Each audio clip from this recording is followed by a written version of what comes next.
हज़रत सुलेमान अलैहिस्सलाम और मलिका बिल्कीस का वाक़या कुरान पाक में नहायत खूबसूरत अंदाज में बयान हुआ है, ख़ास तौर पर सूरत अल-नमल में। ये वाक़या अल्लाह की क़ुदरत, हिकमत और तौहीद का एक अजीम पैगाम देता है। हज़रत सुलेमान अलैहिस्सलाम अल्लाह के नबी थे जिन्हें इंसानों, जिन्नात और परिंदों सब पर हुक्मरानी अता की गई थी। एक दिन जब इतने परिंदों का जायज़ा लिया तो हुदहुद वहाँ मौजूद न था।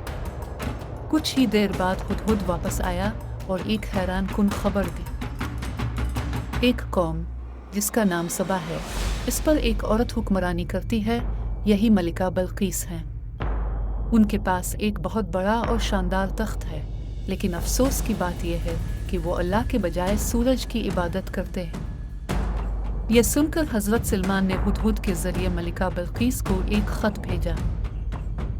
इस ख़त में लिखा था, अल्लाह के नाम से जो बड़ा मेहरबान निहायत रहम वाला है, मेरे मुकाबले में सरकशी ना करो और फर्माबरदार होकर मेरे पास आ जाओ। मलिका बिल्कीस ने यह ख़त मिलने पर अपने दरबारियों से मशवरा किया। दरबारियों ने ताकत और जन्म का मशवरा दिया, लेकिन बिल्कीस ने अपनी दानिशमंदी से फ़ैसला किया। हम पहले एक तोहफ़ा भेज कर देखते हैं कि सुलेमान का रद्द अमल क्या होता है। जब ये बेशकीमत तोहफ़ा हज़रत सुलेमान के पास पहुँचा तो उन्होंने फरमाया, क्या तुम मुझे माल से मदद देना चाहते हो? जो अल्लाह ने मुझे दिया है वो तुमसे कहीं बेहतर है। उन्होंने तोहफ़ा वापस कर दिया और मलिका को पैगाम दिया कि अगर तुम अल्लाह के हुक्म को ना मानोगी तो हम एक ज़बरदस्त लश्कर के साथ आएंगे। मलिका बिल्कीस ने जब सुलेमान की बात ना मानने पर लश्कर के आने का पैगाम सुना तो वो खुद हाजिर होने की तैयारी करने लगे। इस दौरान हज़रत सुलेमान ने अपने दरबार में पूछा, कौन है जो इसका, मलिका बिल्कीस का, तख्त मेरे पास ले आए, इससे पहले कि वो मेरे पास हाजिर हूँ।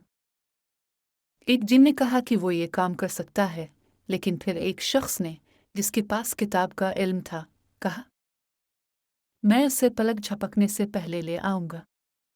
और वाकई पलक झपकते ही मलिका का तख्त वहाँ हाजिर हो गया। ये देखकर हज़रत सुलेमान ने फ़ौरन फरमाया, ये मेरे रब का फ़ज़ल है ताकि वो मुझे आज़माए कि मैं शुक्र करता हूँ या नाशुक्री। हज़रत सुलेमान ने हुक्म दिया कि तख्त में थोड़ी तब्दीली कर दी जाए ताकि जब बिल्कीस आए तो देखा जा सके कि आया वो इसे पहचानती हैं या नहीं। ये उनकी ज़हानत और इदराक की आज़माइश थी। जब मलिका बिल्कीस वहाँ पहुँची तो उनसे पूछा गया, क्या तुम्हारा तख्त ऐसा ही है?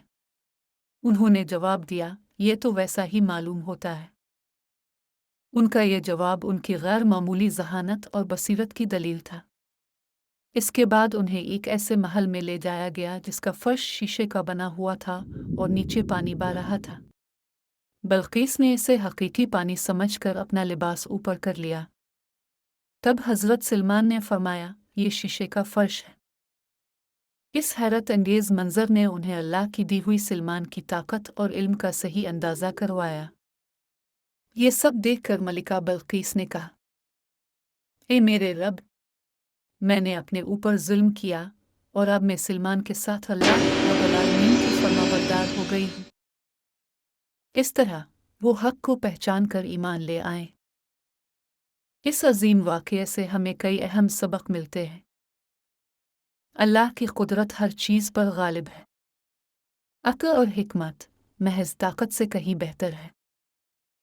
अल्लाह की नेमतों पर शुक्रगुजारी बहुत अहम है। हक़ को पहचान कर उसे कबूल करना ही कामयाबी है।